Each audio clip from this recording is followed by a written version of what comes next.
Good evening. आज हम बात करेंगे योग क्या है।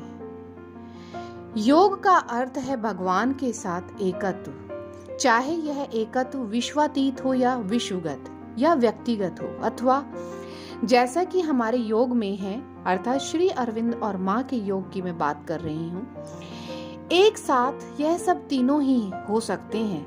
अर्थात इसका अर्थ यह है कि एक ऐसी चेतना में प्रवेश करना जिसमें मनुष्य तुच्छ अहम व्यक्तिगत मन, प्राण और शरीर से अब तक सीमित नहीं रहता, बल्कि परम आत्मा के साथ या विश्वगत चेतना के साथ या किसी आंतरिक गंभीरतम चेतना के साथ युक्त हो जाता है, जिसमें वह अपनी निजी अंतरात्मा के विषय में, अपनी निजी आंतर सत्ता के विषय में और जीवन के यथार्थ सत्य के विषय में सचेतन हो जाता है।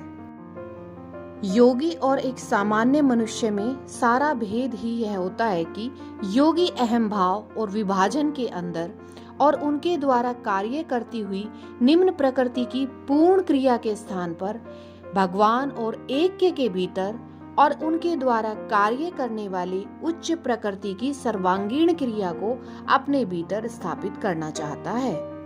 वस्तुतः यदि हमारा उद्देश्य संसार से भागकर भगवान को प्राप्त करना हो तो समन्वय की आवश्यकता ही नहीं रहती और इससे समय भी नष्ट होता है, क्योंकि तब हमारा एकमात्र क्रियात्मक उद्देश्य भगवान को प्राप्त करने के हजारों मार्गों में से एक ही मार्ग को ढूंढना होना चाहिए, जिसे अधिक से अधिक छोटा होना चाहिए, और तब विभिन्न मार्गों की खोज करने के लिए ठहरने की आवश्यकता भी नहीं पड़ेगी, क्योंकि ये सब मार्ग एक ही लक्ष्य को जाते हैं। किंतु यदि हमारा उद्देश्य अपनी संपूर्ण सत्ता को भागवत जीवन के अंग प्रत्यंग में रूपांतरित करना है तो यह समन्वय आवश्यक हो जाता है, और तब हमें इस प्रणाली का अनुसरण करना होगा कि हम अपनी समस्त सचेतन सत्ता का भगवान के साथ संबंध और संपर्क स्थापित करें और उन्हें हमारी संपूर्ण सत्ता को अपनी सत्ता में रूपांतरित करने के लिए अपने भीतर पुकारें, जिसका अर्थ यह है कि स्वयं भगवान जो हमारे अंदर के वास्तविक पुरुष हैं, साधना के साधक बन जाने के साथ साथ योग के स्वामी भी बन जाते हैं, और उनके द्वारा तब निम्न व्यक्तित्व एक दिव्य रूपांतर के केंद्र के तथा अपनी पूर्णता के यंत्र के रूप में प्रयुक्त किया जाता है। परिणाम से तपस का दबाव हमारे अंदर की चेतना को दिव्य प्रकृति की अति मानसिक विचार में हमारी संपूर्ण सत्ता पर कार्य करती है, अपनी चरितार्थता अपने आप संपन्न कर लेती है। दिव्य सर्वज्ञता और सर्व प्रभावी अस्तित्व हमारी सीमित और अस्पष्ट सत्ता पर छा जाते हैं और फिर धीरे धीरे संपूर्ण निम्न प्रकृति को प्रकाश एवं शक्ति प्रदान करते हैं, और निम्न मानव प्रकाश और मानव क्रिया के सब रूपों के स्थान पर अपनी प्रक्रिया स्थापित कर देता है। अगर तुम योग करना चाहते हो तो तुम्हें छोटे बड़े सभी मामलों में योगिक वृत्ति अधिकाधिक बनाए रखनी होगी।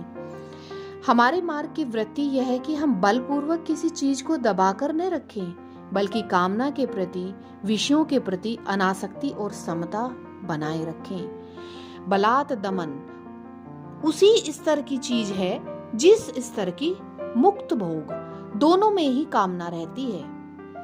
एक में तो यह भोग द्वारा संतुष्ट की जाती है और दूसरे में वह सोई हुई रहती है और निग्रह के कारण भड़क उठती है।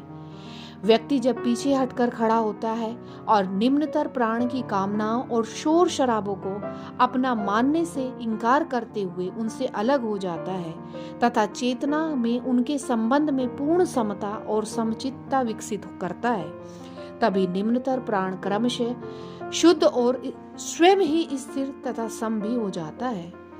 तुम्हें कामना की प्रत्येक लहर को उसके आने पर इतने शांत भाव से और इतनी अधिक अचल अनासक्ति से देखना चाहिए मानो तुम अपने से बाहर जाती हुई किसी वस्तु को देख रहे हो और उसे गुजर जाने देना चाहिए। चेतना में से उसका बहिष्कार करना तथा उसके स्थान पर सच्ची क्रिया को, सच्ची चेतना को स्थिरता पूर्वक स्थापित करना चाहिए। मानव और व्यक्तिक चेतना का दिव्य चेतना के साथ संबंध ही योग का सार तत्व है। जो चीज विश्व की क्रीड़ा से अलग हो गई थी, उसका अपनी सत्ता के साथ, अपने स्रोत और अपनी विश्वता शक्ति के साथ मेल, इसी का नाम योग है। धन्यवाद। व्यूवर्स, मुझे आशा है आपको इस वीडियो में मेरे द्वारा जो जानकारी दी गई है वो आपको पसंद आई होगी, अच्छी लगी होगी। तो मेरी इस वीडियो को लाइक और शेयर करते रहिए। Thank you. Have a nice day. Bye bye.